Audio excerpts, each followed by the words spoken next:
అత్త మీద కోపం దొత్త మీద చూపెట్టినట్టు ఇరాన్ వాడిని కొడుతోంది అమెరికా, ఇజ్రాయెల్. నీకు చేతనైతే వాళ్ళతో యుద్ధం చేయాలి.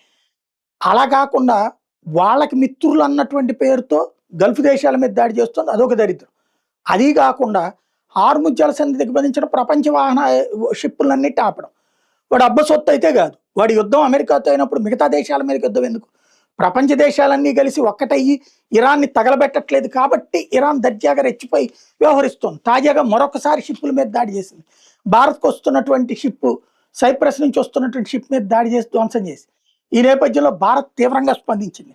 హార్ముజ్ జలసంధి మూసే హక్కు ఎవరికీ లేదు, సముద్ర జలాలను మూసే హక్కు ఎవరికీ లేదు. సముద్ర జలాల ప్రయాణం అందరికీ ఆమోదయోగ్యం, ఏ ఒక్కళ్ళని ఆపడానికి వీలు లేదు అని తేల్చి చెప్పింది. ఎట్టి పరిస్థితుల్లో సముద్ర జలాల మీద ఆధిపత్యాన్ని అంగీకరించబోమని స్పష్టం చేసింది.